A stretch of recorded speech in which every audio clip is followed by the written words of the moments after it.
Aujourd'hui, on va parler de l'état d'esprit de l'entrepreneur que tu es, le fameux mindset. Alors, il y a quelques jours, en discutant avec un prestataire de mariage, j'ai entendu des petites phrases qui m'ont un petit peu perturbé, on va dire. En tout cas, je sens que lui, ça l'a perturbé. Donc, on va en parler tout de suite. Allez, tu le sais, tu te prends un petit café. Moi, je t'ai pas attendu, tu vois, j'en suis sur la fin. Installe-toi et on y va.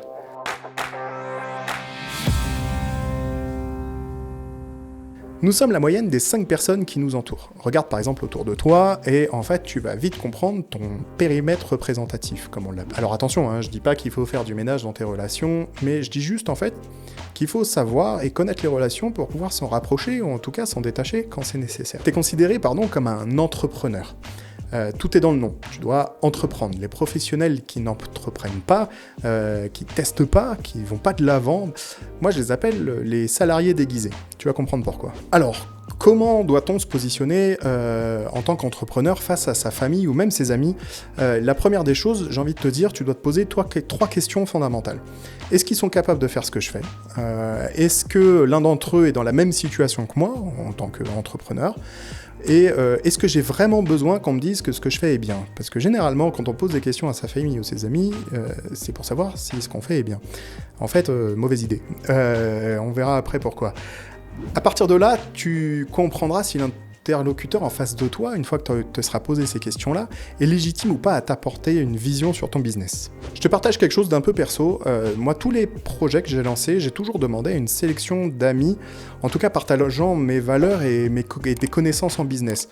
Je leur ai toujours demandé aussi d'être honnête et critique envers mon travail. Entendre que c'est bien ce que je fais, c'est bien pour l'ego, mais c'est pas ça qui fait avancer la machine. Donc je préfère qu'on me critique mon travail, objectivement, bien sûr, avec des arguments, pas juste me dire que ce que tu fais c'est de la merde, sans développer, quoi. De manière en fait à me tirer vers le haut. Pour moi, en fait, c'est la différence entre un entrepreneur et un salarié. Le fameux salarié déguisé. Je te recommande vraiment ce mindset et tu vas voir que ça va faire avancer les choses. Tu vois, c'est Rob Fitzpatrick qui en parle dans son livre qui s'appelle Mom Test, où en fait il explique qu'il faut jamais demander à ta mère son avis sur une idée business parce qu'en fait elle trouvera toujours que c'est une idée géniale.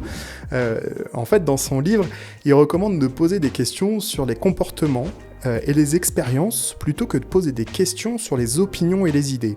Je sais pas si tu vois la différence, mais par exemple, au lieu de demander penses-tu que c'est une bonne idée, tu peux demander si tu te mets à la place des mariés, cette offre pourrait répondre à quel type de tes problématiques. Là, c'est pas la même chose. Penses-tu que c'est une bonne idée? Oui, non. Là, on va demander, avec la deuxième question, une vraie introspection, une vraie réflexion. La personne, si elle sait, elle vous répondra. Si elle sait pas, elle bottera en touche, rigolera avec vous, vous tapera dans le dos et vous passez à quelqu'un d'autre, en tout cas, pour avoir une information. Vous passez du temps avec lui, si ça vous chante. Mais voilà, vous avez compris l'idée.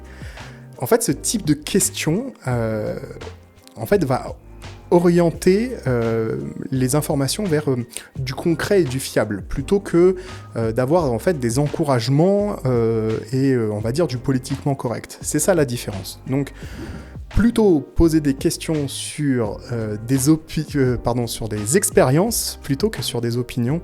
Déjà, ça, c'est toute la différence. Alors oui, je te cache pas que ça fait plaisir quand on nous encourage, qu'on nous dit c'est génial ce que tu fais et qu'on nous félicite. Mais ce qu'on cherche, nous, ici, c'est à optimiser nos ventes, à optimiser notre business et à mieux parler, j'ai envie de dire, à nos mariés.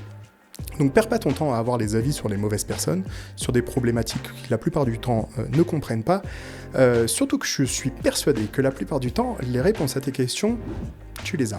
Donc je te laisse réfléchir à tout ça. Partage-moi ton avis, peut-être en commentaire, si t'es d'accord, pas d'accord. Par contre, t'argumentes, bien sûr, t'as compris. En tout cas, moi, ça m'intéresse de savoir comment tu te positionnes sur ça. Et on se retrouve très bientôt pour une nouvelle vidéo sur les Wedding Talks autour d'un café. Allez, ciao!